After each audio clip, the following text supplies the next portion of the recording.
السلام علیکم ورحمۃ اللہ وبرکاتہ۔ بسم اللہ الرحمن الرحیم۔ ربی اشرح لی صدری ویسر لی امری واحلل عقدۃ من لسانی یفقہوا قولی۔ آج کا ہمارا موضوع صف بندی کا مکمل اور مصنون طریقہ۔ نبی اکرم صلی اللہ علیہ وآلہ وسلم نے جب صف ٹیڑھی دیکھی تو کیا فرمایا؟ صفوں میں مل کر کھڑا ہونے کا حکم۔ رسول اللہ صلی اللہ علیہ وآلہ وسلم نے فرمایا، اپنی صفوں کو برابر کرو۔ بلا شبہ صفوں کا برابر کرنا نماز کے قائم کرنا میں سے ہے، یعنی ارکان اور سنن کی تعدیل، اہتمام اور رعایت سے نماز پڑھو۔ رسول اللہ صلی اللہ علیہ وآلہ وسلم کا فرمان ہے کہ صفوں کا سیدھا کرنا بھی نماز کے قائم کرنا میں داخل ہے۔ اس سے معلوم ہوا کہ صفوں کا ٹیڑھا ہونا نقصان کا موجب ہے۔ سیدنا نعمان بن بشیر رضی اللہ تعالیٰ عنہ روایت کرتے ہیں کہ رسول اللہ صلی اللہ علیہ وآلہ وسلم ہماری صفوں کو ایسا برابر کرتے گویا ان کے ساتھ تیروں کو برابر کرتے ہوں، یہاں تک کہ ہم نے رسول اللہ صلی اللہ علیہ وآلہ وسلم سے صفوں کا سیدھا کرنا سمجھ لیا۔ ایک دن آپ جماعت کے لیے کھڑے ہوئے اور تکبیر کہنے کو تھے کہ ایک شخص کو دیکھا کہ اس کا سینہ صف سے باہر نکلا ہوا ہے، تو فرمایا، اپنی صفوں کو برابر اور سیدھا کرو ورنہ اللہ تعالیٰ تم میں اختلاف ڈال دے گا۔ مذکورہ حدیث کی روح سے صفوں کا سیدھا کرنا نہایت ضروری ہے۔ اقامت ہو جانے کے بعد جب صفیں سیدھی، درست اور برابر ہو جائیں تو پھر امام کو تکبیر کہنی چاہیے۔ خبردار صفیں ٹیڑھی نہ ہو کہ صفوں کا ٹیڑھا پن باہمی پھوٹ، دلوں کے اختلاف اور باطنی کدورت کا موجب ہے۔ سیدنا انس رضی اللہ تعالیٰ عنہ روایت کرتے ہیں کہ رسول اللہ صلی اللہ علیہ وآلہ وسلم نے فرمایا، اپنی صفیں ملی ہوئی رکھو، کندھے سے کندھا، قدم سے قدم ملا کر کھڑے ہو اور صفوں کے درمیان نزدیکی کرو۔ دو صفوں کے درمیان اتنا فاصلہ نہ چھوڑو کہ وہاں ایک اور صف کھڑی ہو سکے، اور گردنیں برابر ایک دوسرے کی سیر میں رکھو۔ قسم ہے اس ذات کی جس کے ہاتھ میں میری جان ہے، یقیناً میں شیطان کو دیکھتا ہوں جو صف کے شگافوں میں داخل ہوتا ہے گویا کہ وہ بکری کا سیاہ بچہ ہے۔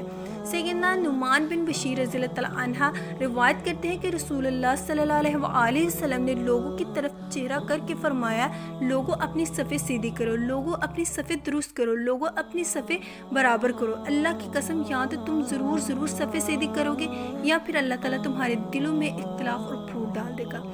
پھر تو یہ حالت ہوگی کہ ہر شخص اپنے ساتھی کے کندھے سے کندھا، گھٹنے سے گھٹنا اور ٹخنے سے ٹخنا چپکا دیتا تھا۔ سیدنا برا بن عازب رضی اللہ تعالیٰ عنہ سے روایت ہے کہ رسول اللہ صلی اللہ علیہ وآلہ وسلم صف کے اندر داخل ہو کر ایک جانب سے دوسری جانب تک چلتے، ہمارے سینوں اور کندھوں کو برابر کرتے اور فرماتے تھے، آگے پیچھے مت ہونا ورنہ تمہارے دل بھی مختلف ہو جائیں گے، اور تحقیق اللہ تعالیٰ پہلی صف والوں پر اپنی رحمت بھیجتا ہے اور فرشتے ان کے لیے رحمت کی دعا کرتے ہیں۔ سیدنا نعمان بن بشیر رضی اللہ تعالیٰ عنہ سے روایت ہے کہ جب ہم نماز کے لیے کھڑے ہوتے تو رسول اللہ صلی اللہ علیہ وآلہ وسلم ہماری صفیں برابر کرتے، اور جب صفیں برابر ہو جاتی تو پھر آپ اللہ اکبر کہہ کر نماز شروع کرتے۔ سیدنا عبداللہ بن عمر رضی اللہ تعالیٰ عنہ روایت کرتے ہیں کہ رسول اللہ صلی اللہ علیہ وآلہ وسلم نے فرمایا، صفیں قائم کرو، کندھے برابر کرو، صفوں کے اندر ان جگہوں کو پر کرو جو خالی رہ جائیں، اپنے بھائیوں کے ہاتھوں میں نرم ہو جاؤ، صفوں کے اندر شیطان کے لیے جگہ نہ چھوڑو، اور جو شخص صف ملائے گا اللہ بھی اسے اپنی رحمت سے ملائے گا، اور جو اسے کاٹے گا اللہ بھی اسے اپنی رحمت سے کاٹ دے گا۔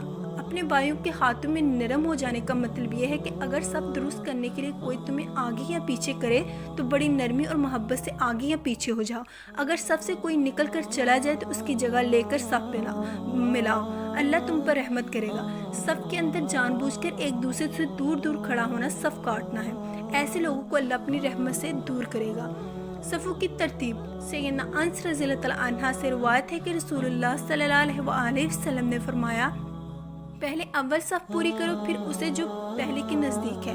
سیدنا ابو ہریرہ رضی اللہ تعالیٰ عنہ سے روایت ہے کہ رسول اللہ صلی اللہ علیہ وآلہ وسلم نے فرمایا، مردوں کی صفوں میں ثواب کے لحاظ سے سب سے بہتر پہلی صف ہے اور سب سے بری آخری صف ہے، اور عورتوں کی صفوں میں سب سے بری پہلی صف ہے اور سب سے بہتر آخری صف ہے۔ سیدنا ابو سعید خدری رضی اللہ تعالیٰ عنہ سے روایت ہے کہ رسول اللہ صلی اللہ علیہ وآلہ وسلم نے فرمایا، ہمیشہ لوگ پہلی صف سے پیچھے ہٹتے رہیں گے یہاں تک کہ اللہ بھی انہیں اپنی رحمت میں پیچھے ڈال دے گا۔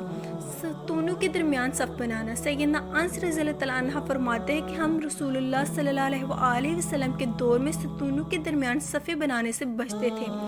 صف کے پیچھے اکیلے نماز پڑھنا، صف کے پیچھے اکیلے کھڑے ہو کر نماز نہیں پڑھنی چاہیے۔ رسول اللہ صلی اللہ علیہ وآلہ وسلم نے ایک شخص کو صف کے پیچھے اکیلے نماز پڑھتے ہوئے دیکھا تو آپ نے اسے نماز لوٹانے کا حکم دیا۔